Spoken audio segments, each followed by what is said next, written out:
Hello my students, आप लोग कैसे हैं। उम्मीद करता हूं कि आप लोग बहुत ही बढ़िया होंगे। ठीक है, तो आज की इस वीडियो में हम लोग फिलोसफी के चैप्टर नंबर 5 का आज हम लोग ऑब्जेक्टिव कंप्लीट करने वाले। ठीक है, तो चैप्टर नंबर 5 का जो नाम है आप लोग जैसा कि देख रहे होंगे, जिसका नाम है अद्वैत वेदांत। ठीक है, चैप्टर नंबर 5 का नाम है अद्वैत वेदांत।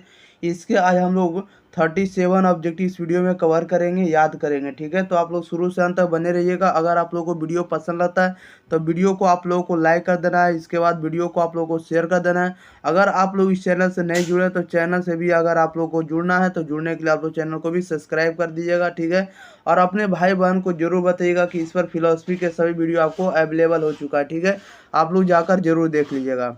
चलिए, तो हम लोग स्टार्ट करते हैं। आप लोग को प्रत्येक का 5 से 10 सेकंड के अंदर आप लोग को आंसर बताते चलना है कमेंट बॉक्स के अंदर। ओके, किसी भी तरह का दिक्कत परेशानी रहता है तो आप लोग कमेंट बॉक्स में लिखकर हमें जरूर बता सकते हैं। ओके, देखिएगा क्वेश्चन नंबर फर्स्ट में देखिए क्या कह रहा है कि अद्वैतवाद के अनुसार वह एकमात्र तत्व क्या है। बताइएगा, अद्वैतवाद के अनुसार वह तत्व एकमात्र क्या है। तो वह एकमात्र तत्व जो है ब्रह्मा है। ऑप्शन नंबर इसका डी राइट आंसर हो जाएगा। इसको ब्रह्म भी पढ़ते हैं। 2 नंबर में कह रहा है शंकर के दर्शन के अनुसार पारमार्थिक सत्ता क्या है। बताइएगा, शंकर के दर्शन के अनुसार पारमार्थिक सत्ता क्या था। पारमार्थिक सत्ता जो होता है ब्रह्म है। Option number A right answer हो जाएगा। 3 नंबर में कह रहा है कि शंकर के अनुसार ब्रह्म है। बताइएगा, शंकर के अनुसार जो ब्रह्मा है ये कौन है। तो सत है, चित है, आनंद है। सत, चित, आनंद जो होता है शंकर के अनुसार ब्रह्मा, इसलिए इसका राइट आंसर आप लोग डी लगाएंगे। इनमें से सभी हो जाएगा। नेक्स्ट क्वेश्चन देख लेते हैं। क्वेश्चन नंबर देखिएगा आप लोग 4 नंबर में कहता है कि रामानुजाचार्य ने किस दर्शन को प्रतिपादित किया। बताइएगा, रामानुजाचार्य ने किस दर्शन को प्रतिपादित किया है। तो विशिष्टाद्वैतवाद का। Option number B right answer हो जाएगा। 5 में कह रहा है कि मूल तत्व के संदर्भ में अद्वैत वेदांत किस तत्व मीमांसा को अपनाता है। बताइएगा, कह रहा है मूल तत्व के संदर्भ में अद्वैत वेदांत किस तत्व मीमांसा को अपनाता है। तो यह अपनाता है शुद्ध एकवाद को। ऑप्शन नंबर इसका बिल्कुल ए सही जवाब हो जाएगा। नेक्स्ट क्वेश्चन देखते हैं। क्वेश्चन नंबर देखिएगा आप लोग 6 नंबर। कह रहा है कि अद्वैत वेदांत के मूल में क्या है। बताइएगा, अद्वैत वेदांत के मूल में क्या है। तो अद्वैत वेदांत के मूल में आपको ब्रह्म विद्या। ऑप्शन नंबर बी बिल्कुल सही जवाब हो जाएगा।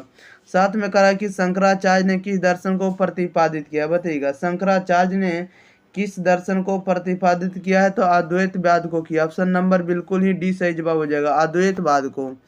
नेक्स्ट क्वेश्चन ले लेते हैं। क्वेश्चन नंबर देखिएगा आप लोग 8 नंबर आप लोगों के बीच प्रश्न आ चुका है। आप लोग 8 नंबर का आंसर बताइएगा। 8 नंबर में कह रहा है कि अद्वैतवाद के अनुसार विश्व की सृष्टि कौन करता है। बताइएगा, कह रहा है कि अद्वैतवाद के अनुसार विश्व की सृष्टि कौन करता है। तो विश्व की सृष्टि आपको अपर ब्रह्मा करता है, ईश्वर करता है और सगुण ब्रह्म करता है। ये सभी करता है। राइट आंसर आपका डी हो जाएगा। इनमें से सभी हो जाएगा। ओके, क्वेश्चन नंबर देखिएगा 9। कह रहा है कि कौन नास्तिक शिरोमणि कहलाता है। बताइएगा, कौन नास्तिक शिरोमणि कहलाता है। नास्तिक शिरोमणि आपको चार्वाक कहलाता है। सी राइट आंसर हो जाएगा। 10 में करा शंकर के दर्शन में व्यवहारिक सत्ता क्या है। बताइएगा, शंकर के दर्शन में व्यवहारिक सत्ता क्या था। व्यवहारिक सत्ता यानी जगत है। ऑप्शन नंबर बिल्कुल ही सी सही जवाब हो जाएगा। नेक्स्ट क्वेश्चन देखते हैं। क्वेश्चन नंबर देखिएगा 11 में कह रहा है कि शंकर के अनुसार निरपेक्षता चेतन कौन सत्ता है। बताइएगा, कह रहा है कि शंकर के अनुसार निरपेक्षता चेतन कौन सत्ता है। तो ब्रह्म है। ऑप्शन नंबर बिल्कुल ही डी से जो हो जाएगा। शंकर ने स्वप्न ने अस्तित्व के रूप को क्या कहा है। बताइएगा, शंकर ने स्वप्न ने अस्तित्व के रूप में क्या कहा है। तो यह कहा आपको प्रतिभाषिक सत्ता का। ऑप्शन नंबर बिल्कुल ही ए राइट आंसर हो जाएगा। 13 में कह रहा शंकर के अनुसार शरीर से मुक्ति आत्मा क्या है। बताइएगा, कह रहा है शंकर के अनुसार शरीर से मुक्ति आत्मा क्या था। मुक्ति आत्मा ब्रह्म है। ऑप्शन नंबर बिल्कुल ही सी सही जवाब हो जाएगा। क्वेश्चन नंबर देखिएगा आप लोग 14 नंबर में कह रहा है कि शंकर के अनुसार माया क्या है। बताइएगा, शंकर के अनुसार जो है माया क्या है। तो माया जो है आपको ब्रह्म की शक्ति है। बी राइट आंसर हो जाएगा। 15 में कह रहा है शंकर के अद्वैत वेदांत का दर्शन किस ग्रंथ पर आधारित है। बताइएगा, शंकर के अद्वैत वेदांत का दर्शन जो है किस ग्रंथ पर आधारित है। तो यह उपनिषद पर आधारित है। डी राइट आंसर हो जाएगा। 16 में कह रहा है कि माया की उस शक्ति का नाम क्या है जो ब्रह्म की सत्ता को छिपा लेता है। बताइएगा, माया की उस शक्ति का क्या नाम है जो ब्रह्म की सत्ता को छिपा लेता है। तो वह आवरण है। ऑप्शन नंबर बिल्कुल ही सी सही जवाब हो जाएगा। नेक्स्ट क्वेश्चन देखते हैं। क्वेश्चन नंबर देखिएगा 17 नंबर में कह रहा है कि अद्वैत वेदांत में जगत है। बताइएगा, अद्वैत वेदांत में जगत है। तो अद्वैत वेदांत में जगत है पूर्णतः असत्य, ऑप्शन नंबर बिल्कुल ही बी राइट आंसर हो जाएगा। 18 में करा है कि जड़ में गति प्रदान करने वाली शक्ति को क्या कहते हैं, बताइएगा। जड़ में गति प्रदान करने वाली शक्ति को क्या कहते हैं, तो निमित्त कारण कहते हैं, बी राइट आंसर हो जाएगा। 19 में करा है कि ब्रह्म है, बताइएगा। ब्रह्म क्या था, ब्रह्म जो आपको ना तो अनेक है, ना तो अचेतन है, ना तो अनिर्वचनीय है, इसलिए राइट आंसर आपका डी हो जाएगा, इनमें से कोई नहीं। नेक्स्ट क्वेश्चन देखते हैं, क्वेश्चन नंबर देखिएगा 20। कह रहा है कि अद्वैत वेदांत के अनुसार चैतन्य आत्मा का है, बताइएगा। अद्वैत वेदांत के अनुसार चैतन्य आत्मा का है, तो चैतन्य आत्मा का क्या तो स्वरूप है, बी राइट आंसर हो जाएगा। 21 में कह रहा है अद्वैत वेदांत के प्रवर्तक है। अद्वैत वेदांत के प्रवर्तक कौन है, तो अद्वैत वेदांत के प्रवर्तक आपको शंकर है, बी राइट आंसर हो जाएगा। 22 में कह रहा है अद्वैत का अर्थ होता है। अद्वैत का अर्थ क्या होता है, तो अद्वैत का अर्थ होता है दो नहीं, ऑप्शन नंबर बिल्कुल ही ए राइट आंसर हो जाएगा। अद्वैत का अर्थ क्या होता है, दो नहीं। ओके, नेक्स्ट क्वेश्चन देखते हैं, क्वेश्चन नंबर देखिएगा 23। 23 नंबर में कह रहा है शंकर का दर्शन संगीत पूर्णता और गंभीरता में प्रथम स्थान रखता है, यह कथन किनका है, बताइएगा। कह रहा है शंकर का दर्शन संगीत पूर्णता और गंभीरता में प्रथम स्थान रखता है, यह कथन किनका है, तो यह कथन जो है आपको चार्ल्स इलियट का, option number B right answer हो जाएगा। 24 में कह रहा अद्वैत वेदांत के अनुसार जगत है, बताइएगा। अद्वैत वेदांत के अनुसार जगत है, तो अद्वैत वेदांत के अनुसार जो जगत है व्यवहारिक सत्ता है, बी राइट आंसर हो जाएगा। नेक्स्ट क्वेश्चन देख लेते हैं, क्वेश्चन नंबर देखिएगा 25।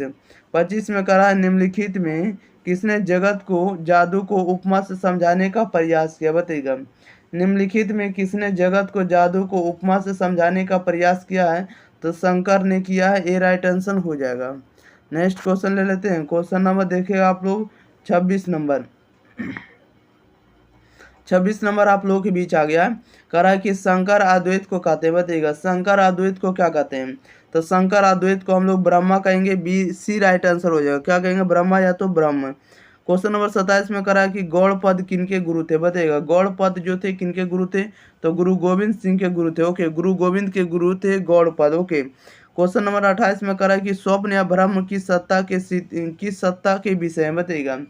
करा है स्वप्न या भ्रम किस सत्ता के विषय हैं, तो ये आपको प्रतिभाषिक सत्ता के विषय हैं, ए राइट आंसर हो जाएगा। नेक्स्ट क्वेश्चन देखते हैं, क्वेश्चन नंबर देखिएगा 29। 29 नंबर में कह रहा है कि आत्मा यथार्थता है, बताइएगा। आत्मा अर्थात क्या है, तो भोक्ता और कर्ता दोनों है, ऑप्शन नंबर इसका सी बिल्कुल सही जवाब हो जाएगा। 30 में कह रहा है शंकर के अनुसार सत्ता आनंद कौन है, बताइएगा। शंकर के अनुसार सत आनंद कौन है, तो शंकर के अनुसार सत आनंद जो आपको ब्रह्मा है, ऑप्शन नंबर बिल्कुल ही सी सही जवाब हो जाएगा। 31 में कह रहा है निम्न में से कौन सी एक वेदांत की शाखा नहीं, बताइएगा। निम्न में से कौन सी एक वेदांत की शाखा नहीं है, तो विशिष्टाद्वैत नहीं, ऑप्शन नंबर इसका बिल्कुल ही बी राइट आंसर हो जाएगा, विशिष्टाद्वैत। नेक्स्ट क्वेश्चन ले लेते हैं, क्वेश्चन नंबर देखिएगा 32। 32 नंबर में कह रहा है कि जब आत्मा शरीर इंद्रिय मन इत्यादि उपाधियों से सीमित हो जाता है तो वह क्या है, बताइएगा। जब आत्मा शरीर इंद्रिय मन इत्यादि उपाधियों से सीमित हो जाता है तो वह क्या है, तो वह आपका जीव है, ऑप्शन नंबर बिल्कुल बी राइट आंसर हो जाएगा। 33 में कह रहा है शंकर का समय माना जाता है। शंकर का समय माना जाता है 788 से 820 ईस्वी तक, ऑप्शन नंबर बिल्कुल ही ए सही जवाब हो जाएगा। क्वेश्चन नंबर देखिएगा आप लोग 34।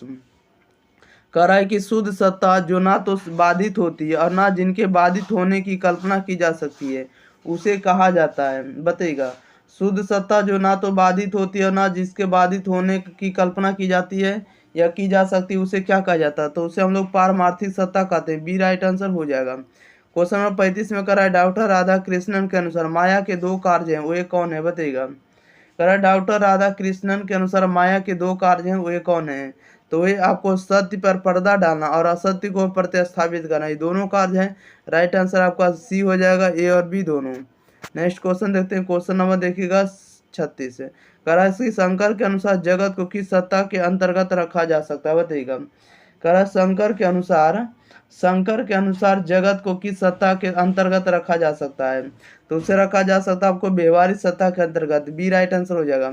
37 में कह रहा आत्मा की सत्यता कौन सी है, बताइएगा। आत्मा की सत्यता कौन सी है, तो पारमार्थिक सत्ता है, बी राइट आंसर हो जाएगा। ओके, चलिए तो इस वीडियो में आपको 37 के 37 ऑब्जेक्टिव था, सभी के सभी ऑब्जेक्टिव आपको कंप्लीट करा दिए, ठीक है। तो आप लोग इसी के साथ आप लोग वीडियो को आप लोग एक बार शेयर तो कर देंगे, ओके। अगर आप लोग वीडियो को लाइक नहीं किए तो वीडियो को भी लाइक कर दीजिएगा।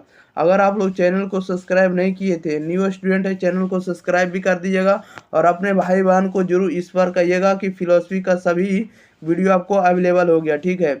या तो फिलोसफी हो, चाहे इकोनॉमिक्स हो, चाहे पॉलिटिकल हो, सभी विषय का आपको ऑब्जेक्टिव मिल रहा है, ठीक है। इसी प्रकार आपको सब्जेक्टिव का भी वीडियो दिया जाएगा। तो चलिए, तो मिलते हैं अगले वीडियो के साथ, तब तक के लिए thank you for watching this video, धन्यवाद।